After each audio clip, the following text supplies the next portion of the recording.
Hello दोस्तों, welcome to my channel BMLT student. आज का हमारा टॉपिक है टॉपिक 5 जो कि एनॉट फिजियोलॉजी फर्स्ट ईयर का है। आज का हमारा टॉपिक है explain blood morphology chemistry and function. जो हमारी ब्लड की मार्फोलॉजी है वो कैसी है और उसमें बायोकेमिस्ट्री में कैसे फंक्शन होते हैं, मतलब किस टाइप से बायोकेमिस्ट्री का रोल प्ले होता है। तो चलिए आज हम शुरुआत करते हैं इस टॉपिक को। वीडियो को लास्ट तक देखें तभी आपको समझ में आएगा, और PDF का नोट्स आपको डिस्क्रिप्शन की लिंक में मिल जाएगा। लेकिन वीडियो पहले आप समझें तभी आपको आपके नोट्स प्रिपेयर करने के लिए यह काम पड़ेगा। तो चलिए शुरू करते हैं आज का टॉपिक, ब्लड की morphology. Blood morphology refers to the physical characters and structure of blood components, primarily red blood cell (RBC) and white blood cell (WBC). Platelets, here a brief overview। ठीक है, जो रेड ब्लड सेल होती है वो RBC होती है, जो white blood cell होती है वो WBC होती है। ठीक है, ब्लड में हम सबसे पहले पढ़ेंगे red blood cell. Red blood cell क्या, also known as a erythrocyte. Erythrocyte RBC are the most abundant types of blood cells. They contains hemoglobin, a protein that bind oxygen transport to tissue throughout the body. RBC are disc-like shaped and lack a nucleus, allow a theme to carry more oxygen efficiently। ठीक है, RBC जो होता है वो erythrocyte होता है, ठीक है, जो कि हीमोग्लोबिन और प्रोटीन को बाइंड करती है। ठीक है, ऑक्सीजन को ट्रांसपोर्ट करती है वाया ट्रू टिश्यू के द्वारा। ठीक है, RBC डिस्क लाइक शेप होता है, डिस्क जो रहती है उस टाइप का शेप होता है, न्यूक्लियस सेंटर में प्रेजेंट होता है, allow then carry to more oxygen. Oxygen को कैरी करना RBC का मेन काम होता है। ठीक है, नेक्स्ट है white blood cells. White blood cell also as a now leucocyte. White blood cells play a crucial role in the body immune response, defending against pathogens such as a bacteria, virus, and parasites. These are survival types of including neutrophils, lymphocytes, monocytes, eosinophils, and basophils, each with the specific function in immune defense.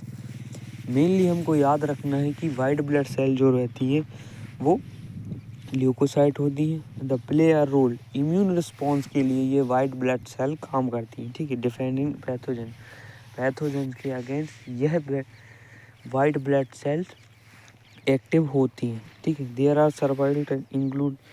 White blood cell कौन कौन सी होती हैं, देखिए, neutrophils होती है, lymphocytes होती है, monocyte और eosinophils and basophil, each of with specific function. इनके अलग अलग फंक्शन होते हैं जो कि इम्यून को रिस्पॉन्स को एक्टिवेट करने के लिए,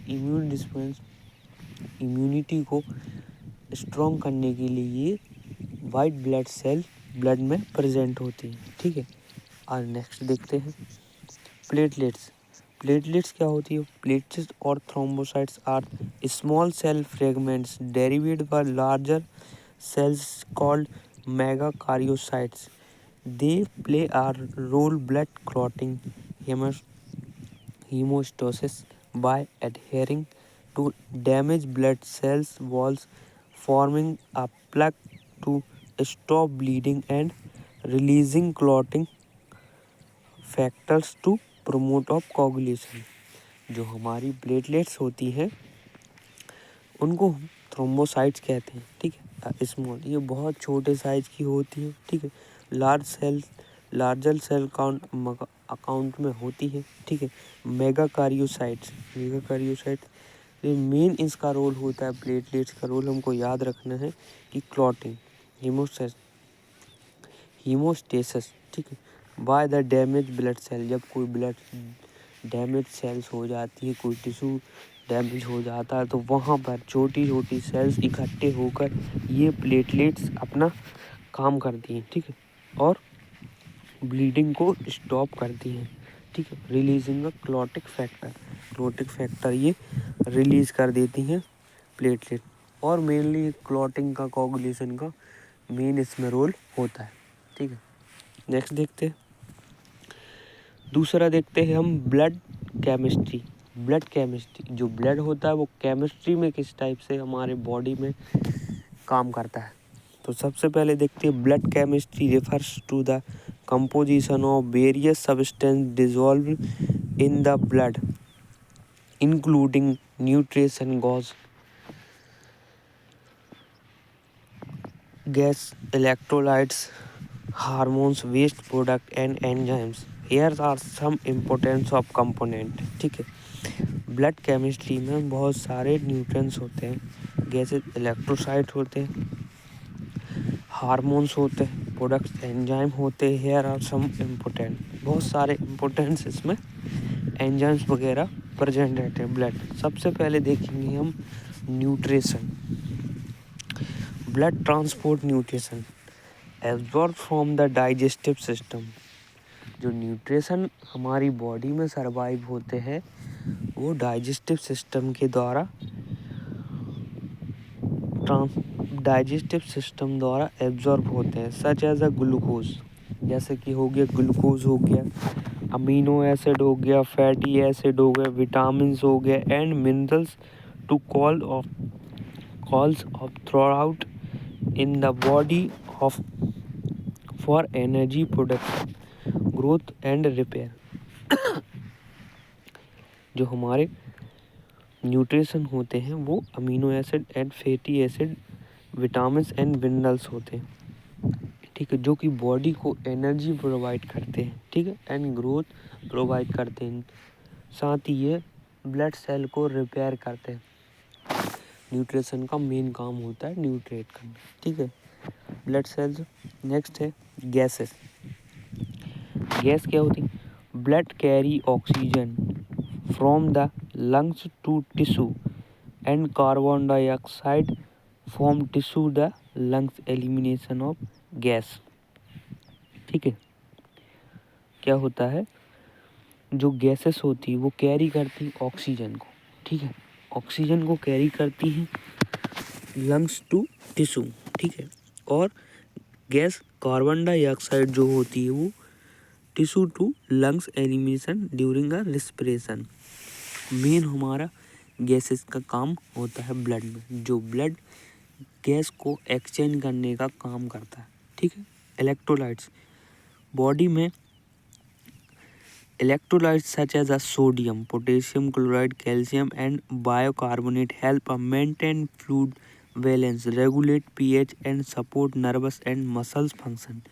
जो हमारे ब्लड में इलेक्ट्रोलाइट्स होते हैं वो सोडियम, पोटेशियम क्लोराइड, बाइकार्बोनेट जो मेंटेन करते हैं हमारे बॉडी के फ्लूइड्स को, ठीक है, और रेगुलेट करते हैं पीएच को, ठीक है, सपोर्ट करते हैं नर्वस सिस्टम को एंड मसल्स को वेरियस टाइप से फंक्शन करने के लिए मोस्ट इम्पोर्टेंट रोल प्ले करते हैं, ठीक है, इलेक्ट्रोलाइट्स हमारे ब्लड में। Hormones blood transport to hormones produce by endocrine glands target tissue organs where they regulate various physiological process including metabolism, growth and reproduction. जो हार्मोन्स होते हैं वो ब्लड ट्रांसपोर्ट करते हार्मोन्स, ठीक है, ब्लड को ट्रांसपोर्ट करता है हार्मोन्स, ठीक है, और कौन प्रोड्यूस करता है हार्मोन? सारे एंडोक्राइन ग्लैंड्स, ठीक है, target to tissue and organs के लिए, ठीक है, to regulate a various type of physiological process, various type के फिजियोलॉजिकल वर्क के लिए यह प्रोसेस होता है, include metabolism, hormones, growth and reproduction. Hormones जो ब्लड में ट्रांसपोर्ट होते हैं वो मेटाबॉलिज्म के लिए, ग्रोथ के लिए और रिप्रोडक्शन के लिए ब्लड हमारा हार्मोन्स ट्रांसपोर्ट करता है, ठीक है। Waste product blood removes of metabolic waste products such as a urea, creatinine, and bilirubin from tissue and transport then to the kidneys, liver और lungs for the excretion. ठीक है. Waste product. blood removes metabolic waste. जो blood में waste product होता है उसको remove करता है. जैसे कि ब्लड में क्या क्या रिमूव करने के लिए होता है? यूरिया को, क्रिएटिनिन को, बिलिरुबिन को, टिश्यू. जब हमारे बॉडी में सारी चीज़ें एब्जॉर्प्शन हो जाता है, डाइजेस्टिव सिस्टम हो जाए, हार्मोन सिक्रीट हो जाते हैं एंडोक्राइन ग्लैंड से, तो जो वेस्ट प्रोडक्ट बचता है, ठीक है, जो हम खाना खाते हैं उसका वेस्ट हार्मोन्स न्यूट्रिशन निकाल के जो वेस्ट प्रोडक्ट बचता है जिसकी हमको ज़रूरत नहीं रहती, वो ब्लड ही उसको ट्रांसपोर्ट करके वेस्ट के थ्रू निकालता है. ठीक है, जैसे यूरिया, क्रिएटिनिन, ठीक है, बिलिरुबिन हो गया. ठीक है, tissue to transport and then kidney via through liver and function excretion. ठीक है, किडनी, लीवर और lungs for the excretion. Kidney liver के थ्रू वेस्ट प्रोडक्ट को रिमूव करते हैं. ठीक है, जो कि मेन रोल होता है. सबसे पहले जो लीवर रहता है वो अपना बिलिरुबिन वगैरह डाइजेशन होने के बाद जो एक्सक्रिएशन बचता है उसको रिमूव करता है. ठीक है, फिर किडनी करती, किडनी यूरिन के थ्रू सारी चीज़ें फिल्टर करके बाहर निकाल देती, यूरिया, यूरिक एसिड, क्रिएटिनिन. ठीक है, और लंग्स एक्सक्रिएशन करके ऑक्सीजन डीऑक्साइड करके ट्रांसपोर्ट ब्लड के वेस्ट प्रोडक्ट के थ्रू निकाल देती. ठीक है, नेक्स्ट है ब्लड का function. Blood performs of survival critical function essential of maintaining hemostasis and supporting overall. जो ब्लड हमारा होता है वो परफॉर्म सर्वाइकल क्रिटिकल फंक्शन के मेन रोल मेंटेन करता है. ठीक है, जो कि सपोर्ट करता है ओवरऑल हेल्थ के लिए. ठीक है, पहला ब्लड ट्रांसपोर्ट. ब्लड का transportation oxygen, nutrition, hormones, waste product and immune cells from the tissue of the body. ठीक है, ट्रांसपोर्टेशन मेन न्यूट्रिशन का ट्रांसपोर्ट करना, हार्मोन्स का, वेस्ट प्रोडक्ट का ट्रांसपोर्ट करना, इम्यून सेल्स का ट्रांसपोर्ट करना फ्रॉम द टिश्यू बॉडी के लिए. ठीक है, ऑक्सीजनेशन. ठीक है, ब्लड का मेन फंक्शन होता है. Blood delivers of oxygen to tissue via RBC allow cells to generate energy through aerobic respiration. ठीक है, दूसरा है immune defence. WBC and antibodies the blood defend of against pathogenic toxin and foreign inhibitor to prevent of infection and maintain health. ठीक है, जो immune defence होते हैं वो WBC होती है, जो एंटीबॉडी होती है. ठीक है, ब्लड डिफेंड अगेंस्ट तो पैथोजन. ठीक है, ब्लड का मेन फंक्शन होता है clotting. Platelets and clotting factors in the blood from the clot prevent of exercise bleeding and Pro-Matte the bound of healing. ठीक है, क्लॉटिंग का मेन काम होता है. ठीक है, टेम्परेचर मेंटेन करना, temperature regulation. Blood helps to regulate body temperature by distributing heat generate by the metabolism, vasodilation, construction of blood vessels. ठीक है, मेन काम होता है ट्रांसपोर्टेशन. ठीक है, ब्लड की हेल्प टेम्परेचर को मेंटेन करना है. ठीक है, नेक्स्ट है it is a summary. In a summary, blood morphology, chemistry, and function are intrinsically linked and essential substance life and maintain optimum health. Through understanding of these aspects are crucial and diagnosing and treatment various medical condition and disorder. ठीक है, जो blood की morphology है उसमें chemistry का function है और blood का मॉर्फोलॉजी है. ठीक है, एसेंशियल सब्सटेंस, जो सारी चीज़ें हमारे बॉडी को हेल्थ रखने के लिए यूज़ की जाती हैं. ठीक है, और डायग्नोस वेरियस के लिए भी यूज हो जाती हैं। ब्लड हमारा बहुत मोस्ट इम्पोर्टेंट रोल प्ले करता है इन हमारी ओवरऑल हेल्थ के लिए। ठीक है दोस्तों, मिलते हैं नेक्स्ट टॉपिक में, करते हैं नेक्स्ट टॉपिक की तैयारी। तो चलिए, थैंक्स टू वॉचिंग, मिलते हैं नेक्स्ट वीडियो में।